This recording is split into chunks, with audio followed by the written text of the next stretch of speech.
1 ঘন্টার কাজ করে 1 মাসের জন্য ফ্রি হয়ে গেলাম।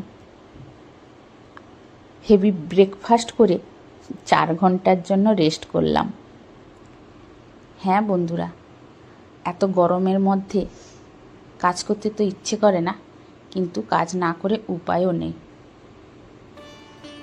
নমস্কার বন্ধুরা, আশা করি সবাই ভালো আছেন, সুস্থ আছেন। আমিও ভালো আছি। আমি সুস্মিতার নতুন আবার একটা ভিডিওতে আপনাদেরকে স্বাগত জানিয়ে আর সঙ্গে নিয়ে আজকের ভিডিওটা শুরু করলাম। এত গরম পড়েছে বন্ধুরা, কি আর বলি। প্রত্যেকে নিশ্চয়ই গরমে হাঁপিয়ে উঠছেন, তাই না? তো এই গরমের মধ্যে কিন্তু কাজ থেমে থাকবে না আমাদের। যারা সংসার ভালোবাসি, ঘর বাড়ি পরিষ্কার রাখতে ভালোবাসি, তারা কিন্তু কখনোই বসে থাকতে পারি না। হয়তো গরমে কিছু সময়ের জন্য একটু রেস্ট নিয়ে নিই, তারপরে কিন্তু আবার কাজে লেগে পড়ি। তো আজকে এই যে আমি আমার বেডরুমটা একটু ডিপ ক্লিন করে নিচ্ছি। আর ফ্যানের মধ্যে কিন্তু প্রচণ্ড ধুলো বসেছিল। আসলে এই গরমে ফ্যান বলতে গেলে কিন্তু 24 ঘন্টাই চলে। আর ফ্যান যদি 2 সপ্তাহ অন্তর পরিষ্কার করে না রাখি, তাহলে কিন্তু অনেকটাই ধুলো ময়লা জমে যায়। আর আমার তো রাস্তার ধারে বাড়ি, তার জন্য কিন্তু প্রচণ্ড ধুলো হয়। তো পরিষ্কার করব বলে কিন্তু 1 মাসের কাছাকাছি পরিষ্কার করেছিলাম না। তো আজকে ভাবলাম পরিষ্কার করেই নিই। তাই পরিষ্কার করতে উঠে দেখলাম যে এখানে চেয়ারটা নেই। তো টুল নিয়েই কিন্তু উঠেছিলাম। আর এই যে ভয়ে টুলে উঠতেই পারছিলাম না একদম। আসলে তোশকের উপরে টুলে দাঁড়িয়ে কাজ করতে অনেকটাই ভয় লাগে। টুলটা কিন্তু ব্যালেন্সে থাকে না, বড্ড নড়বড়ে হয়ে যায়। তো মেয়েকে বললাম একটু ধরে ফেল, আমি পরিষ্কার করে নিই। ও কিন্তু শক্ত হাতে ধরেছিল বলে আমি কিন্তু একটু সাহস করে উঠেই পরিষ্কার করে নিলাম। আসলে আমরা অনেক সময় কিন্তু শর্টকাট রাস্তাও বেছে নিই, তাই না? চেয়ারটা এনে করলে হয়তো এতটা নড়তো না, কিন্তু যেহেতু চোখের সামনে দেখলাম টুলটা আছে, মেয়ে বসেছে, তাই কাজটা কিন্তু সহজ করার জন্য, তাড়াতাড়ি করার জন্য করেই নিলাম ফাঁকিবাজি কাজ। তো তারপরে সঙ্গে সঙ্গে বিছানা চাদরটাও চেঞ্জ করে দিব, কারণ যেহেতু ফাঁদ ধুলো সব কিছুই পড়েছে। আর বিছানা চাদরটাও 1 সপ্তাহের বেশি পাতানো হয়ে গেল, তাই কিন্তু একদম পরিষ্কার করেই নিচ্ছি। তারপরে রুম ঝাড়ার পরে সেই বিছানা চাদর পাতানো থাকলে কিন্তু তাতে একদমই শুতে ইচ্ছে করে না, তাই না? প্রচণ্ড ধুলো পড়ে। তো সেটা কিন্তু চেঞ্জ করে দেওয়া অবশ্যই জরুরি। তো সেটা চেঞ্জ করে দিলাম। আর একটা এই যে ধোয়া কাচা বিছানা চাদর ভালো করে পাতিয়ে নিচ্ছি। আর আমাদের যেহেতু এই খাটটা অনেকটাই বড়, তো পাতাতে কিন্তু আমাকে অনেকটা সময় লেগে যায়, কারণ চারিদিকে গুঁজে গুঁজে যখন ভালো করে টান টান করে বিছানা চাদরটা পাতাই, তো অনেকটা সময় চলে যায়। তো সেটা আবার 1 সপ্তাহের জন্য রেস্ট পেয়ে যায়। আর ফ্যানটাও পরিষ্কার করে নিলাম, আবার 1 মাস পরে পরিষ্কার করব। আসলে আমরা মেয়ে মানুষ সংসারের সব কাজই করি বলতে গেলে, কিন্তু এই ফ্যান পরিষ্কার করাটা আমার মতে পুরুষদের কাজ, তাই না বন্ধুরা? আমার কিন্তু কর্তামশাই আগে পরিষ্কার করতো, কিন্তু এখন এই কাজের চাপে করতে পারে না। তাছাড়া ওরা এখন বলে যে আর আমি করতে পারবো না, বললেই বলে তুমি করে না। কারণ একবার যদি আমরা কোনো কাজ করে নিই, সেটা যদি পুরুষ মানুষেরা দেখে নেয়, তাহলে কিন্তু ওরা আর সে কাজে হাত দিতে চায় না, তাই না? বলে তুমি তো করতে পারছো, করে নাও। তো সেই জন্য কিন্তু আমি আর এখন বলি না। তাছাড়া ওর সময়ও হয় না এতটা। তো পরিষ্কার করেই নিয়েছি, তার সঙ্গে কিন্তু রুমটাও ভালো করে ঝাঁট দিয়ে দিলাম। কারণ মুছে নিব না এখন, যেহেতু আমার হাউস হেল্পার বিকেলে আসবে, তার জন্য কিন্তু আমাকে এখন আর মুছতে হবে না। আর এই যে মেয়েকে বলছি, ও কিন্তু ওই রুমের মধ্যে বসবে, খাবে, আর যেখানে যা পারবে ফেলবে। খাটের নিচে কোথায় চিপস প্যাকেট, কোথায় চকলেটের প্যাকেট মানে খাবে, সেইখানে ফেলে রাখবে। তো ওইটাই বলছিলাম ওকে। তো তারপরে আমি এলাম কিন্তু মেয়ের রুমটা একটু পরিষ্কার করব বলে। ওটাও নোংরা হয়েছিল, তবে নোংরা খুব একটা না। ওই জামা কাপড়গুলো ভাঁজ করে রেখেছিলাম, ও কিন্তু ঢুকিয়েছিল না। আর এই যে বই খাতা গোটা ফেলে রেখেছে। তো বলল যে তুমি রাখো, তোমাকে গোছাতে হবে না, আমি গুছিয়ে ভালো করে রেখে দিব। তো সেই জন্য আমার একটু হালকা হয়ে গেল, আমি চলে এলাম। আর বন্ধুরা, আপনাদেরকে একটা কথা বলি, আমি কিন্তু অনলাইনে এই যে র্যাপিং পেপারগুলো কিনেছিলাম। আর এটা কিন্তু অনেকটাই দাম নিয়ে নিয়েছে। আমি ভেবেছিলাম হয়তো খুব একটা বড় হবে বা অনেকটা হবে, কিন্তু এই কটা মানে 6টা এনেছি, 330 টাকা নিয়েছে। আর এটা 2 ফুট কাছাকাছি হবে লম্বাতে, আর 1.5 ফুট কাছাকাছি চওড়া হবে।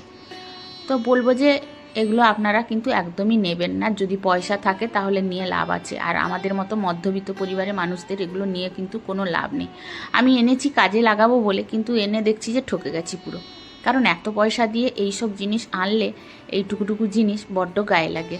তো ভাবছি যে এরপরে আর এই জিনিস কিন্তু আনবো না। আসলে আমাদের এখানে কিন্তু এই র্যাপিং পেপারগুলো পাওয়া যায় না, তো তার জন্য বাধ্য হয়ে কিন্তু আমি অনলাইন থেকে নিয়েছি। আর এটা কিন্তু আমার অনেক টাকাই চলে গেছে। তো একবার যখন বুঝলাম যে এরপরে কিন্তু আর কোনো দিনই একে আনবো না। এগুলো অনেক সময় কাজে লাগে, আর এটা এনেছি আমি কি কাজে লাগাবো অবশ্যই আপনাদের সঙ্গে শেয়ার করব।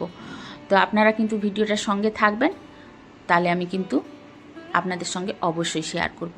তো রুমগুলো পরিষ্কার করে কিন্তু চলে এলাম ছাদের উপরে, আর ওয়াশিং মেশিনে এই যে ঢুকিয়ে দিয়ে একদম কাস্তে ফেলে দিয়ে চলে যাব। তো এসে দেখছি প্রচণ্ড রোদ উঠেছে, আর গাছগুলো যেন আমার ঝিমিয়ে পড়েছে। তো সেই গাছেও কিন্তু এসছি যখন, যতই রোদ হোক না কেন আমি কিন্তু গাছে জল দিয়ে তবে গিয়ে নিচে যাব। আমার কিন্তু বন্ধুরা এখনও চান করা হয়নি, কারণ আজকে একটু ফাঁকিবাজি কাজই করছি।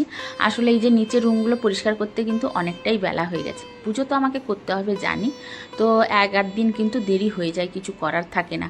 কারণ এই যে ঝাড়াঝাড়ি করা বা এই যে গাছে জল দেওয়া, যদি এইসব কাজগুলো থাকে তো সেগুলো কিন্তু চান করার পরে করতে ইচ্ছে করে না, সেগুলো চান করার আগে করে নিলেই ভালো হয়, তাই না? SM সিম্পল হাউসওয়াইফ আইডি থেকে বোন কমেন্ট করেছে, শুনে ভীষণ ভালো লাগলো, দাদাভাই রান্না করেন। আমাদের বাড়িতে আমার বর রান্না করেন চিকেন। তো আমাদের বাড়িতেও ও চিকেন আর মটনটাই রান্না করে জানো তো।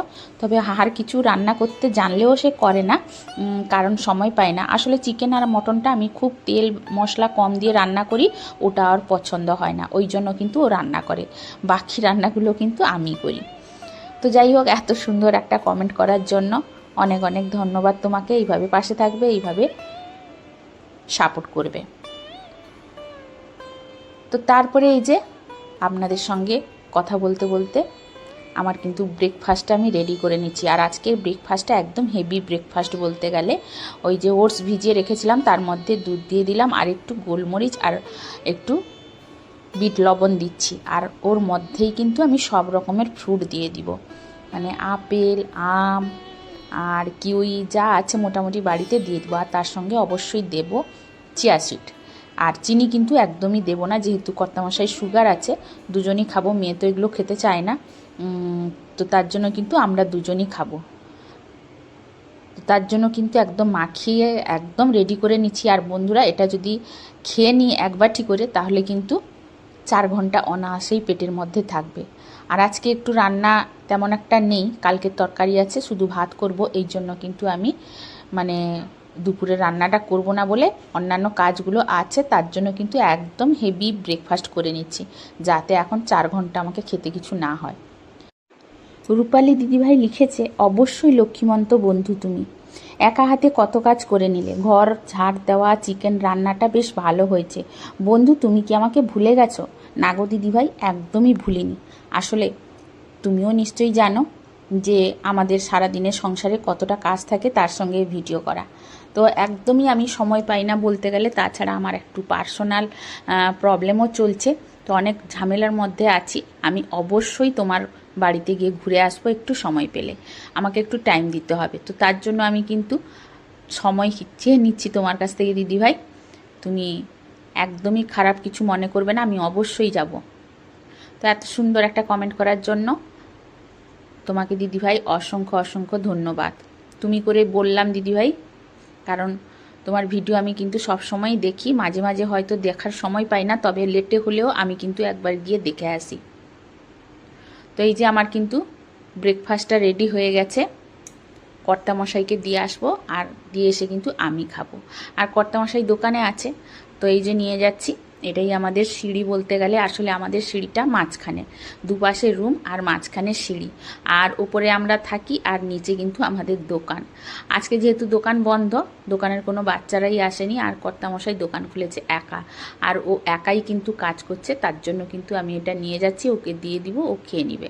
তো আমি নিয়ে আসার পরে বলছে যে আমি ওষুধ খেয়ে আসিনি, ওষুধটা এনে দাও। তো আবার কিন্তু আমি উপরে গিয়ে ওষুধটা এনে ওকে দিলাম, তারপরে কিন্তু ও খাবে।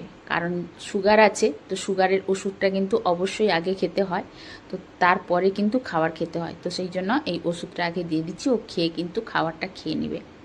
আর এটাই হচ্ছে আমাদের দোকান, আর ও কিন্তু এই যে দোকানে কাজ করছে, তো সেটাই আপনাদের সঙ্গে একটু শেয়ার করছি আজকে।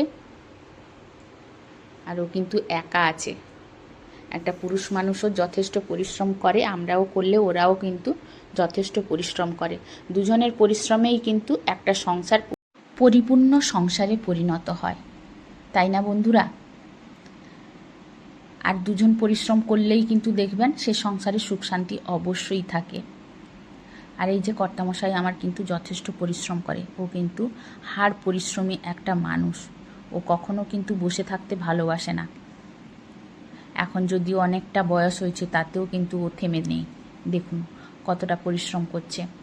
আপনারা হয়তো দেখে বুঝতে পারবেন না, তো যারা জানে এই জিনিসটা কি বা এই কাজটা কি, তারা অবশ্যই বুঝতে পারবেন।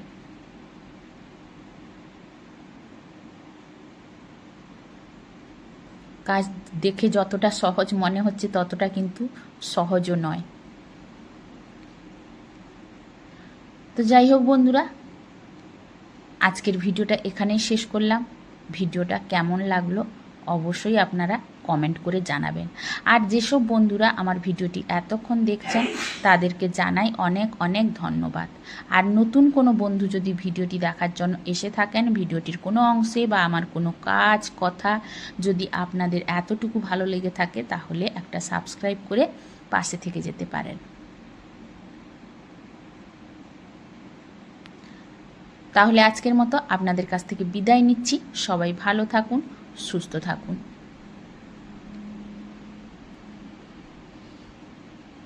চলে আসবো কালকে নতুন আবার একটা ভিডিও নিয়ে।